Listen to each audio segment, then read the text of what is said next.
trust is big. Like there's a lot of people I don't trust, and especially in the entertainment industry, you just Sure. are like, yep. you're like, I don't know this guy. Like, so I do private, but I mean, I like to just be like, do whatever you want, man. Do whatever you want. Like, it's not my business. Your place. It's Yeah. not my, yeah. I don't think I could ever be offended. I don't think I could ever, I'm not going to judge you. Have you ever been offended? End of question. Have you ever been offended? Period. No. Never, right? I think about that a lot. You can make me mad, or you can make me sad, or you can make other things, but offended, like, that's insane to me. Like, insane. It's like, because it takes a level of like, you think you're like, how dare you say that to me or do that to me? And if you don't ever think that you're like above somebody, you're never going to feel that. You have to be from Old Hickory or whatever to even be able to be offended. Now it's back. This is awful. I'm sorry, man. Like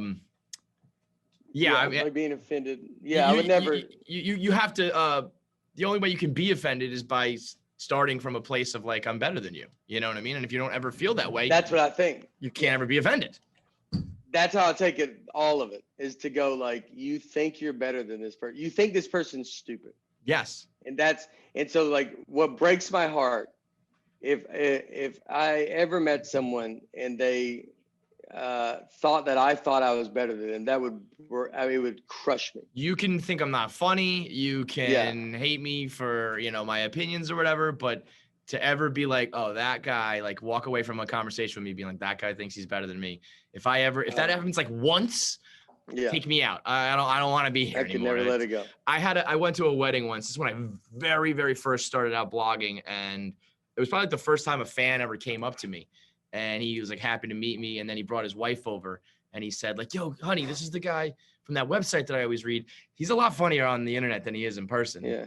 And I was like, that's okay. All right, fine. Like that wasn't nice. Like I didn't enjoy that, but that I can live with versus like if he walked away being like, ugh, he's like, he seemed cool, but I learned that he was really like a sanctimonious asshole. Sanctimonious is a good one that I always use. That's a good one. Sanctimonious. Yeah. That's a big one. So now do you think I'm an asshole for using that? I think you think you're better than me. I mean, that level of like self-deprecation. Do you ever, I think I might have asked you this before. I don't know. Cause I've been to you a couple times now. It's a question I ask a lot of people of like, I've always been self-deprecating. And I think in the atmosphere here at Barstool where everybody kind of gets compared to everybody else, I think I almost overdid it where it was like, I used to kind of talk down about myself too much. I feel like where people started to kind of believe it or they started to say it. And I would be like, well, wait a minute. I probably should have puffed my chest out a little more and been like, I'm doing pretty good, but it's just not in me because I just like, that's my brand of humor and my personality. But there were times where I was like, I might have put myself down a little too much by having that be like part of, my comedy. Do you ever feel that way? Yeah. You have to balance it. I mean, I've told comics that are self-deprecating that are younger to me. And like when they start and I'm like, you got to balance it, dude. You can't be sad. You can't have the audience be like, they think you're a loser and they feel bad for you because that's no fun for them. To be self-deprecating, but confident, right? In a weird way. And so there has to be a balance and you got to figure that balance out. I mean, that would be like when I had jokes about my wife early on, they would come off mean. And so you got to find a balance to be like, because at the beginning, when I don't know how to tell jokes, they're like, well, why are you married? And you're like, well, that's not the reaction that you should be feeling. Right. So then you do have to learn how to like, be like, well, I've got to show some love to her in a way. And some of it is make me the bad guy or I'm the dumb guy or, like this kind of thing. So yeah, you do got to have that balance. Cause I mean, no one wants to, if you're like if it's sad, then it's like, all right, dude. It's not funny. Yeah. It's like not funny and it's depressing. And you're like, I can't, you're like, I want, you want them to be self-deprecating and be funny. And it's like, but you want them to be like, I'm you, man. Like that's, that's what you want. You want the person to be like, either I'm you or you remind me of my friend. I get that a lot. And that's like my favorite, like to be like, you're like my buddy that I grew up with. Like, Yeah. that's what you want to be. Everybody's Yeah. got a buddy. You want to be their buddy that you grew up with.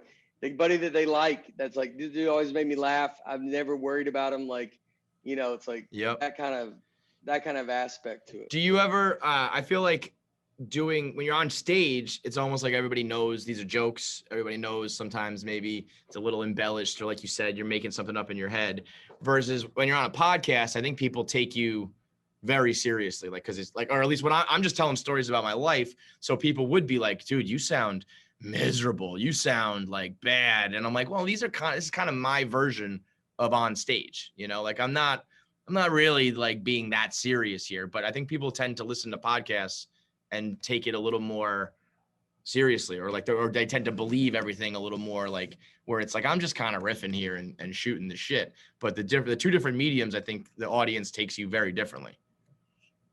Yeah.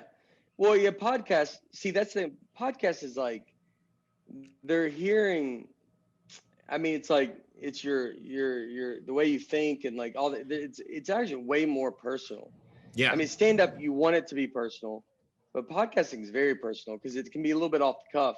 And so like some stuff you can say some stuff and, and so then it's someone listening to it and they could be, you don't know how they're listening to it,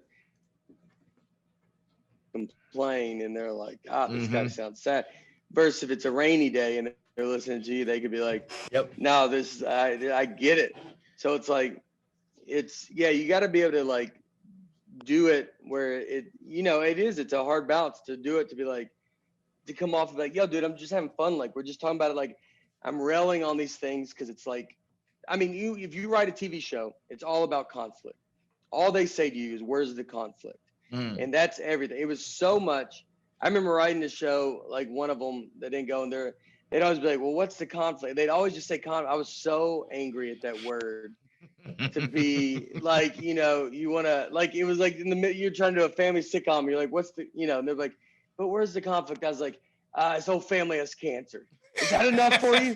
Like, you don't know, like, I'm just trying to make a show. Like, you're like, I mean, how much conflict can we get? Like, but there has to be something to make it, They got massacred by an armed intruder. How about that for the season He's got finale? a gun to his head to every scene. Is that what you want? Like a guy walks behind him with a gun to his head. Is that enough conflict?